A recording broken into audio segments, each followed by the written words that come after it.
అత్యాధునిక టెక్నాలజీతో నడుము మరియు వెన్నునొప్పికి treatment Tejas spine care Somajiguda Sainikpuri Gachibowli. సమన్వయం అనేది ప్రతి అంశంలో చాలా కీలకమైన పాత్ర పోషించేటువంటి వ్యవహారం. ఈ సమన్వయం లేకపోతే ఏదైనా కానీ ఫెయిల్ అవ్వడం పక్కాగా ఛాన్స్ ఉండేటువంటి అవకాశం ఉంటుంది. అయితే భారతదేశం ఆపరేషన్ సింధూర్లో సాధించినటువంటి విజయానికి ఒక కీలకమైనటువంటి ఆధారాన్ని కేంద్ర హోంశాఖ మంత్రి అమిత్ షా బయటపెట్టారు. ఏంటి ఆ విషయం అంటే, ఒకసారి చూస్తే ఇక్కడ మల్టీ ఏజెన్సీ సెంటర్ అంటే బహుళ సంస్థల కేంద్రాన్ని ఈ మధ్య కేంద్ర ప్రభుత్వం డెవలప్ చేసింది. మనం ఈ మధ్య కాలంలో చాలా చూసాం. నీతి ఆయోగ్ లాంటివి, ప్లానింగ్ కమిషన్ని పేరు మార్చడం, అలానే చీఫ్ ఆఫ్ డిఫెన్స్ స్టాఫ్ ఇంతకు ముందర లేని సిడిఎస్ వ్యవస్థను క్రియేట్ చేయడం, అంటే ఆర్మీ, నేవీ, ఎయిర్ ఫోర్స్ ఇటు మూడింటి మధ్య సమన్వయం కోసం ఒక సిడిఎస్ని క్రియేట్ చేశారు. అదే తరహాలో మల్టీ ఏజెన్సీ సెంటర్ని ఏర్పాటు చేశారు. దాన్ని ఇప్పుడు ఢిల్లీలో అమిత్ షా ప్రారంభించారు. దీని పని ఏంటంటే, ఇప్పటివరకు అంటే ఇది అంతర్జాతీయ వ్యవహారాలకు సంబంధించినటువంటి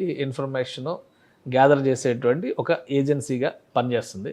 ఐబీ ఇండియా లెవెల్లో ఇంటెలిజెన్స్ బ్యూరో అనమాట, ఇది పనిచేస్తుంది. కానీ ఒకరి మధ్య సమన్వయం అనేది ఉండే అవకాశాలు చాలా తక్కువ ఉన్నాయి. అనేక ఆపరేషన్స్ ఫెయిల్ అవ్వడంలో ఇది కూడా ఒక కారణం అని చెప్పి అందరూ అనుకుంటారు. ఇప్పుడు దీన్ని ఓవర్కమ్ చేయడానికి కేంద్ర ప్రభుత్వం మొన్న ఆపరేషన్ సింధూర్లో అనుసరించినటువంటి వ్యూహాన్ని పక్కాగా అమల్లోకి తీసుకొస్తుంది. అదే ఈ మల్టీ ఏజెన్సీ సెంటర్. అంటే ఇంటెలిజెన్స్ బ్యూరో దాని నేతృత్వంలో నిఘా సంస్థల మధ్య సమాచార వినిమయం, సమాచారాన్ని పంపిణీ చేసుకోవడం కోసం, వీళ్ళకి వచ్చిన ఇన్ఫర్మేషన్ వాళ్ళకి వచ్చిన ఇన్ఫర్మేషన్ వీళ్ళకి షేర్ చేసుకునేలాగా ఈ కొత్త వ్యవస్థ పనిచేస్తుంది. ఇది అన్ని ఏజెన్సీ, దేశంలో ఉన్నటువంటి అన్ని ఏజెన్సీలను సమన్వయం చేస్తుంది. అలానే ఓవర్సీస్ ఏజెన్సీస్కి కావాల్సినటువంటి ఇన్ఫర్మేషన్ షేర్ చేయడానికి కూడా ఈ సింగిల్ పాయింట్ కాంటాక్ట్ కింద ఇదే పనిచేస్తుంది.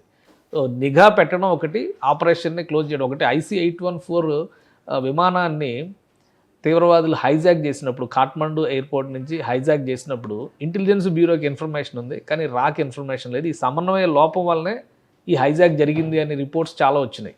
సో అది నిజమని ప్రూవ్ అయింది కూడా. ఈ మధ్యకాలంలో నెట్ఫ్లిక్స్లో దానికి సంబంధించి ఒక సిరీస్ కూడా రిలీజ్ అయింది, కావాలంటే అందులో చూడవచ్చు మీరు.